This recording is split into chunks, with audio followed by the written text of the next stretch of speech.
Listening Test 7. You will hear a number of different recordings and you will have to answer the questions on what you hear. There will be time for you to read the instructions and questions and you will have a chance to check your work. All the recordings will be played once only. The test is in 4 sections.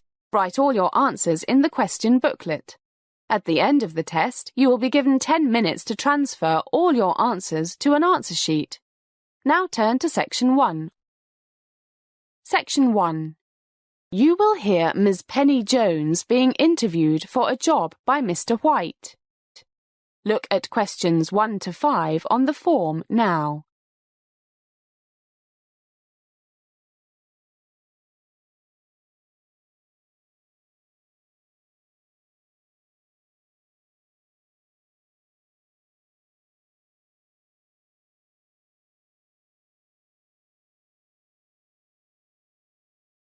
You will see that there is an example which has been done for you.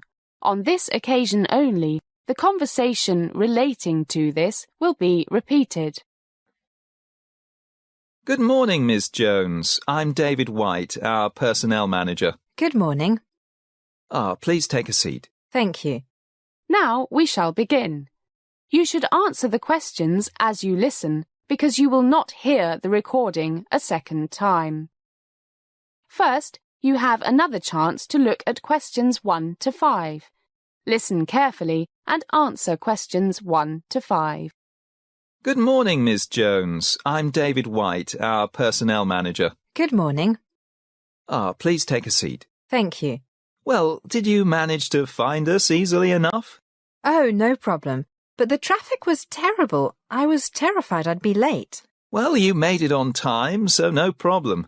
How did you get here? I took the bus, but even the bus lane was blocked. I know the problem. Well, let's start with a few personal details to make sure everything on the printout of your application form is correct. Our computers have been doing funny things lately. Full name, Penny Ann Jones. Yes, that's correct. British citizen, date of birth, January the 3rd, 1980. That's right. And your address, 28 Green Lane, Oxford. Actually, no, that's my old address. I was living there when I applied, but now I've moved to flat 502, 56 Rose Gardens.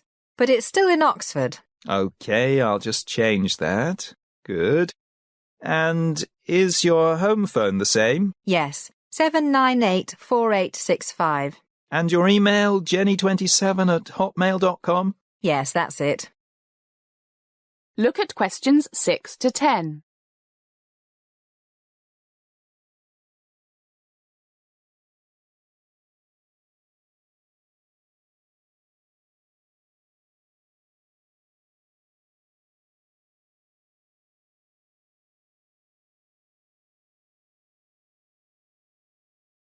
Now listen to more of the conversation between Ms. Penny Jones and Mr. White and answer questions 6 to 10. And you have a first-class honours degree in public health management from Keele University. Yes. What made you choose this major, Miss Jones? Well, both my parents are doctors and I got my interest in health and things from them, but I wasn't sure that I wanted to be a doctor myself. At the same time, I wanted to be involved in the health field, and I thought public health management would be ideal. Also, I've always been interested in politics and the environment, so I figured this would allow me to satisfy various interests. I can't disagree. Us workers in the county public health department are often faced with a health threat from pollution or unsafe working conditions. We try to do something about it, and most companies or government departments are very cooperative. But it's not unusual to find a company that isn't.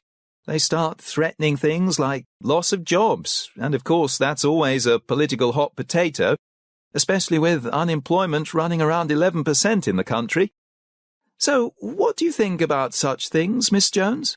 Well, I think the first thing is that some companies think meeting environmental standards is expensive. But so many companies find that they can reduce costs by adopting cleaner technologies, seeing waste as resources, that sort of thing. And as for dangerous or unhealthy working conditions, If they don't get fined, then sooner or later there will be a big lawsuit, which is always expensive, even if they win. Good, I agree. Oh, how rude of me. Would you like a cup of tea, coffee or something? A coffee would be lovely. That is the end of section 1. You now have some time to check your answers.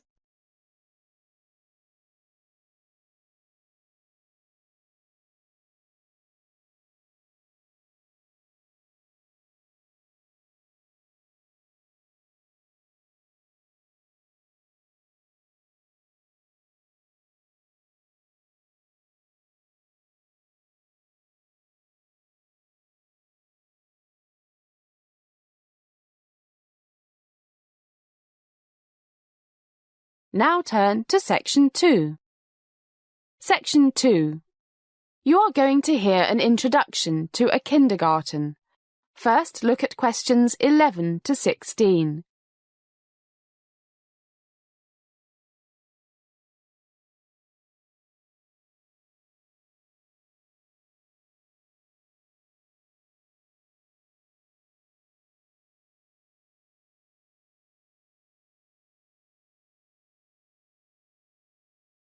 As you listen to the first part of the talk, answer questions 11 to 16.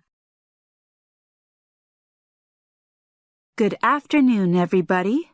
First, it is my pleasure to welcome you all to the Sunny Skies Nursery School. My name is Doris Matthews, and I'm the headmistress. First of all, I'll describe our philosophy of early education, along with our teaching principles. I'll try not to sound like a teacher giving a lecture. Then we'll have a tour of the school and finish with tea and sandwiches in the staff room, where you can meet our teachers and administrative staff. They will all be very happy to meet you and answer any questions you might have. First, as you know, we base our teaching, or should I say learning, because we try to help our children discover and learn for themselves, rather than simply try to teach them facts. We base our efforts on the principles discovered by that wonderful Italian educator and doctor, Maria Montessori. This means we believe learning best takes place in an atmosphere in which the children interact a lot and learn from each other. This encourages them to be lifelong learners and problem solvers. For decades, many studies have shown that children, and even us adults, learn through the senses. Our children learn by manipulating materials, toys, sand, blocks, almost anything, and interacting with others.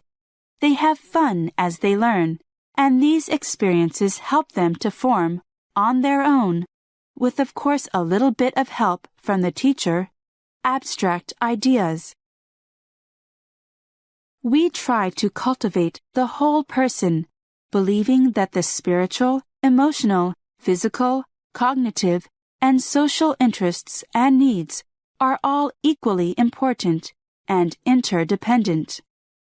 We also do our best to foster respect for each other and the environment. We find that our school garden, where they learn the magic of life, the need to recycle organic resources. How sad that so many people around the world think their kitchen waste is just that, waste. And maintain healthy soil for growing our food. But you'll see for yourselves. You'll be able to taste some of our home-grown tomatoes and things when we have a snack in the staff room. Some of our children's most magical moments have been when they see the seeds they planted sprouting up through the soil. Now look at questions 17 to 20.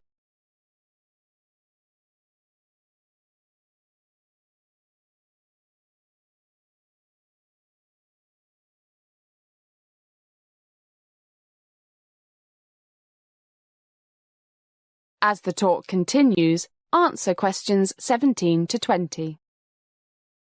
Well, that's enough about our philosophy and method of education. I'm sure we'll enjoy chatting about it some more when we meet the staff. Now I'd like to show you around. It's a lovely day, so we'll start with the vegetable garden. I'm sure you've all guessed that we are very proud of our garden. You can see it outside the balcony. It's on the south side of the school, so it gets lots of sun. On the left, the east side, you can see the classroom block. Actually, we don't see them as classrooms in the normal sense. They are more like activity and play centers. And on the opposite side, we have the dining hall and the kitchen. Behind us, across the courtyard, we have the offices and the staff room. So, out we go. So, here we are in our garden. We grow all the vegetables we need for the children's and the staff's lunches for the whole year. The greenhouse you see over there is a great help in the winter and spring. I can't begin to tell you how much the children love their garden. And they learn so much. Not just how to grow things, but also arithmetic, weights, and measures. They love seeing how heavy the biggest tomato or potato or whatever it is. They also love getting dirty, but doctors tell us that's good for the healthy development of strong immune systems. Have you read those reports about how kids who never come into contact with a bit of dirt or with animals are much more likely to suffer from asthma? It's fascinating, but don't worry, we make sure they have a good wash before they go home. So, shall we have a look at the classrooms now? We have small classes, usually no more than 10 children per class, but we also have a lot of activities in which the whole school joins in. Sports, running around the outside of the school to warm up on a winter's day, singing. We always enjoy a song or two when we have our daily morning assembly in the assembly hall. Okay, here we are in the first classroom. You see the 10 or so small foam rubber mattresses over there by the cupboard? And we have blankets inside the cupboard. They are for after lunch, when we like the children to have an hour's sleep. Then they have lots of energy until it's time to go home. Oh, I just saw Miss Robbins taking the sandwiches to the staff room. Let's go there now and meet the staff. They are always so excited to meet our children's parents. That is the end of section 2. You now have some time to check your answers.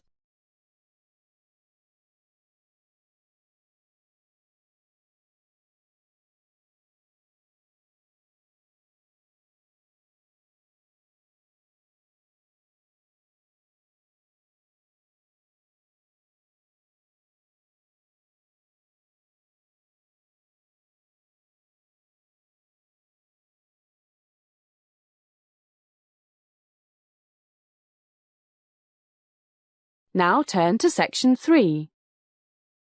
Section 3. You will hear 3 students talking about revising for exams. First, listen to the first part of the conversation and answer questions 21 to 25. You now have some time to read questions 21 to 25.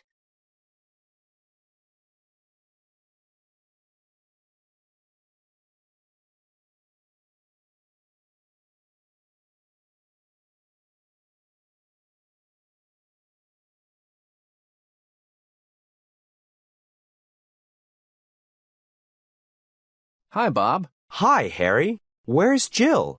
I really need her. She's the brainy one. Me too, but she's always late. I think that's her. I'd recognize her footsteps anywhere. Good morning, boys. Sorry I'm a bit late. I was photocopying some things that you might find useful for reviewing for the exams. I know you missed those lectures. Been waiting long? The traffic is so heavy. Nah, just got here. Good. Okay, but I'm really busy, so why don't we start? I know you wanted these photocopies, but what else? This is a bit embarrassing, Jill, but Bob and I are really worried about these exams. I haven't prepared for them and we only have 2 weeks. My parents will kill me if I don't pass. Same here.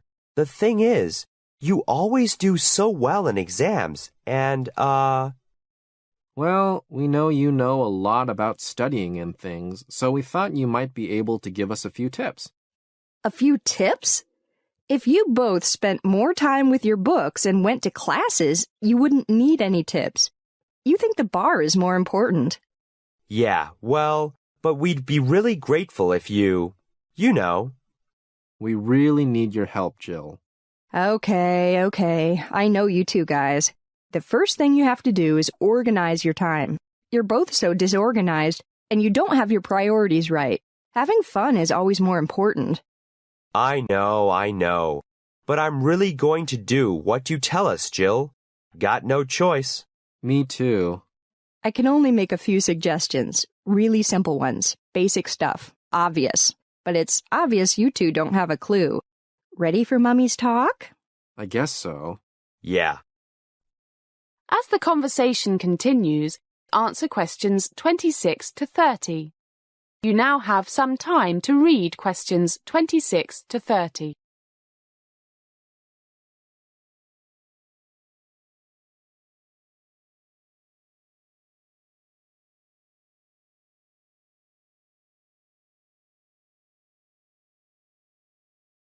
Organize your time. Set aside a time for 40 minutes for exercise every day, and stick to it.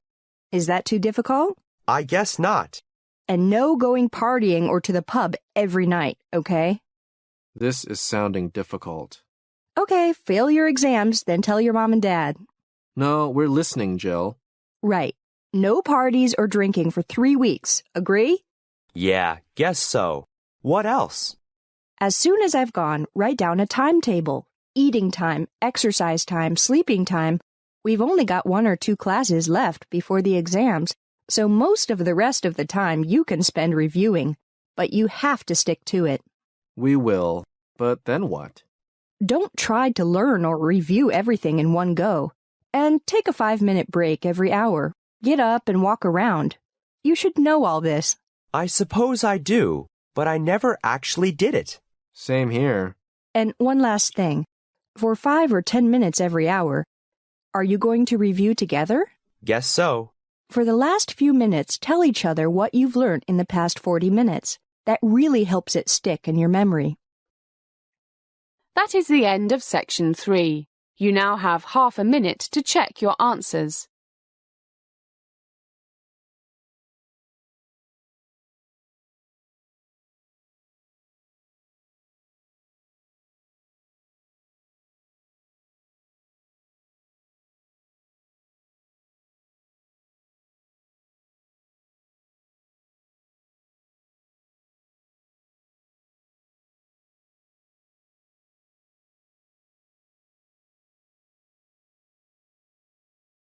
Now turn to section 4. Section 4. You are going to hear a presentation on suggestions for the facilities required in a school that is to be built. You now have some time to read questions 31 to 40.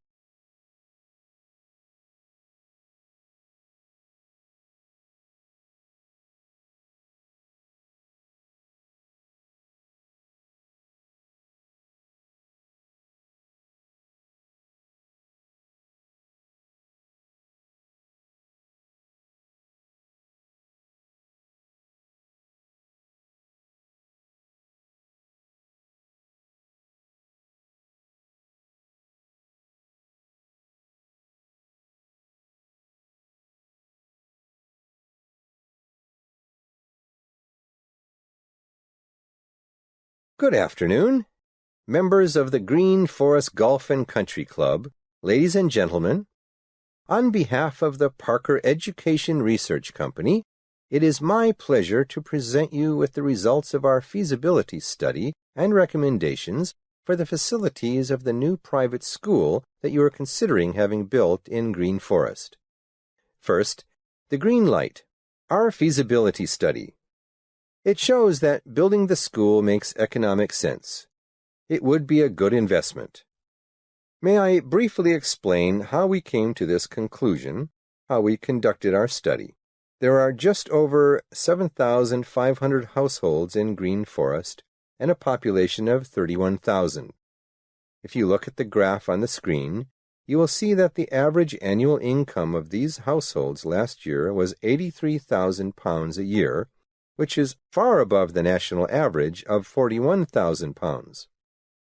We did a random survey of 10% of the 3,200 families with a household income of over $50,000 and found that they had an average of 0.33 children between the ages of 8 and 12, the age of local children who would be most likely to attend the school, which, if the project is approved, will open in 2 years' time.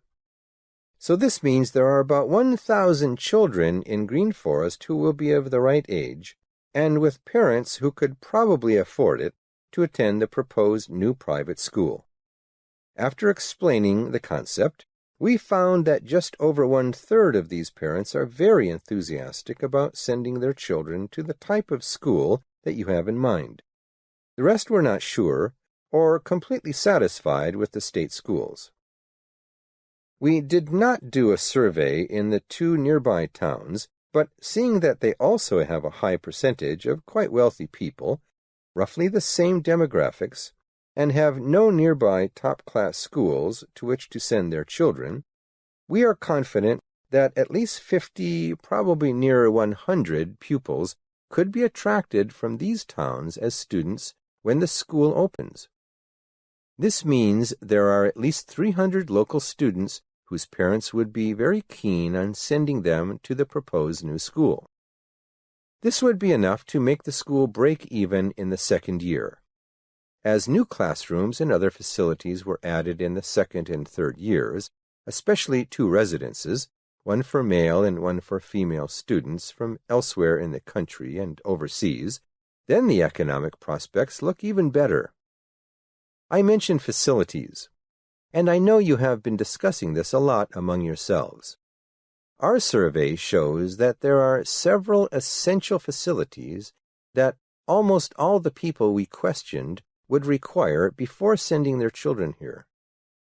I will not list them in any order of importance. They are all seen to be very important. The first is a good language lab. Very few of the parents we spoke to are fluent in a foreign language and do not want their children to be the same. It seems most of them mention the word globalization and see the importance of foreign languages, and not just French and other European languages. Many of them mention Chinese. Another essential is good sports facilities, including an Olympic-size indoor swimming pool and a well-equipped gym. A lot of the parents were overweight. I guess they don't want their kids to get in the same way. 2 multiple-use pitches, one for rugby and soccer, the other for field hockey and athletics, would be required. Fortunately, the land for these would not be a problem, as the governors and members of this golf and country club have agreed that the golf practice range is far bigger than needed, and part of it could be used for these outdoor sports. In addition, the location is ideal, right next to the proposed site of the school itself. Another, and very obvious requirement, is that the school have a state-of-the-art computer study center. It would not have to be big enough to accommodate more than, say, 10% of the students at any one time, because virtually all of them have their own computers at home. But no computer games, unless they are educational, was a frequent response to the computer studies question. I know that several of you work for large computer companies, so maybe you could use your influence to keep costs down and quality high. A cafeteria? Interestingly enough, one thing some people mentioned, perhaps it's a bit early to worry about this, was that they would not want their children to have access to fast food. Other things, all of which are seen as essential, and that we have included in the budget, are a good-sized main hall, with a large stage for school drama productions, etc., and good facilities for music, pianos, everything for a school orchestra, all the things many of the parents didn't have when they were young. That is the end of section 4. You now have half a minute to check your answers.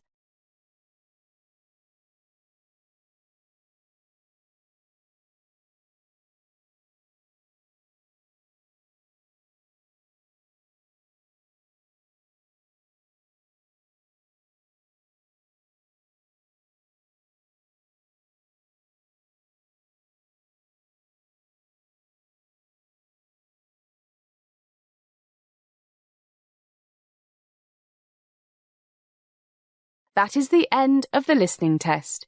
You now have 10 minutes to transfer all your answers to the answer sheet.